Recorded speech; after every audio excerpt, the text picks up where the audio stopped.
Assalamualaikum warahmatullahi wabarakatuh. Di sini saya akan menjelaskan tentang proposal mengenai makanan yaitu perkedel kentang.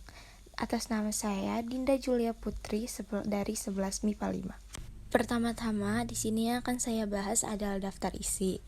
Di daftar isi ini yang pertama ada bab 1 pendahuluan yang berisi latar belakang dan tujuan. Bab kedua ada pemasaran yang berisi segmentasi pasar, target pasar, strategi pemasaran, dan analisis SWOT. Bab 3 analisis keuangan yang berisi proses produksi dan proses penjualan. Dan bab terakhir adalah kesimpulan. Pendahuluan yang pertama ada latar belakang. Dalam suatu pemasaran, banyak sekali bentuk dan macam-macam aneka ragam makanan dari yang kecil hingga yang besar, dan dari yang murah hingga sampai yang mahal.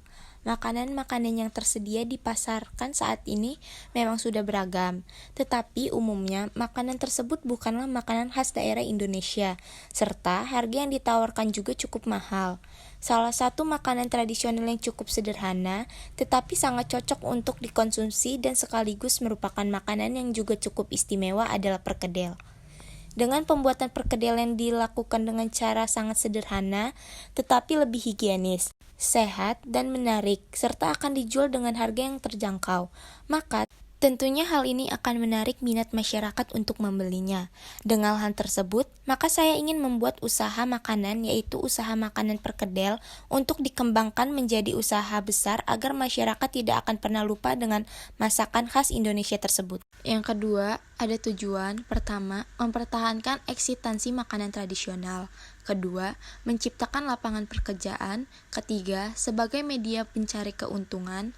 Keempat, untuk memenuhi kebutuhan konsumen. Kelima, mewujudkan kemampuan dalam berwirausaha untuk meningkatkan kemajuan dan kesejahteraan masyarakat. Pemasaran 2.1 Segmentasi pasar. Pertama, menganalisa potensi pasar.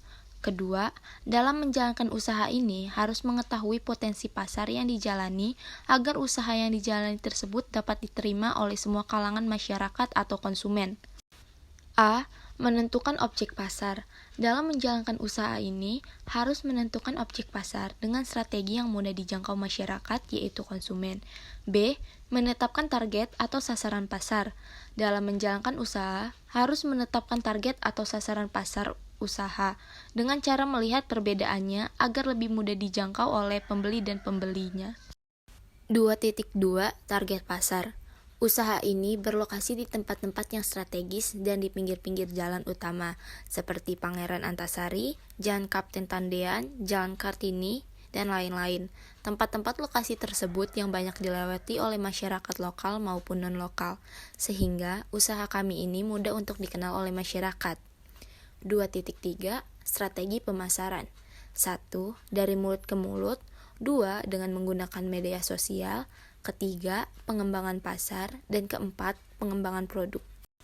2.4 Analisis SWOT, strength atau kekuatan. Pertama, harganya dapat dijangkau semua kalangan dengan kualitas makanan yang baik. Kedua, modal untuk pembelian bahan baku tidak terlalu besar.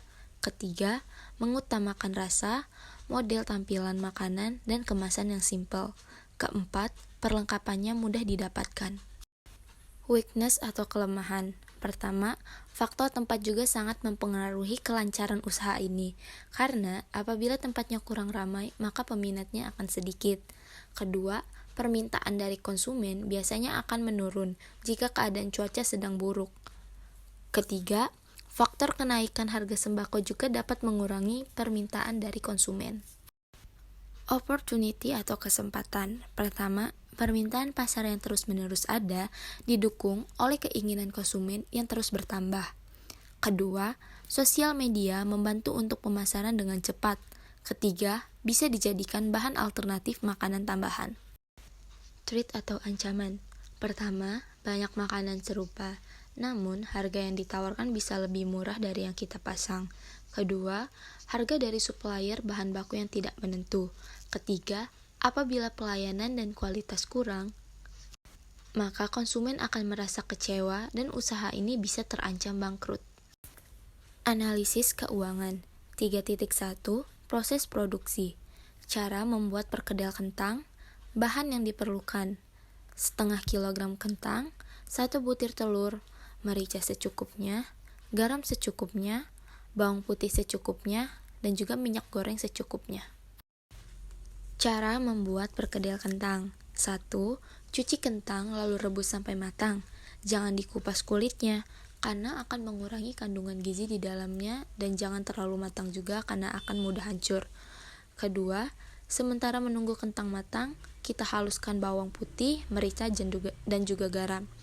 Ketiga, setelah kentang matang, biarkan sedikit dingin lalu kupas kulitnya. Keempat, campur dengan bumbu yang sudah dihaluskan. Kelima, bentuk bulatan lalu sedikit dipipihkan. Keenam, kocok telur, lalu adonan tadi dilumutkan ke dalam telur. 7. Goreng hingga matang. 3.2 Proses penjualan. Pertama, perhitungan harga jual. Modal awal 33.000, menghasilkan sebanyak 20 buah perkedel. Perhitungan, menentukan harga pokok.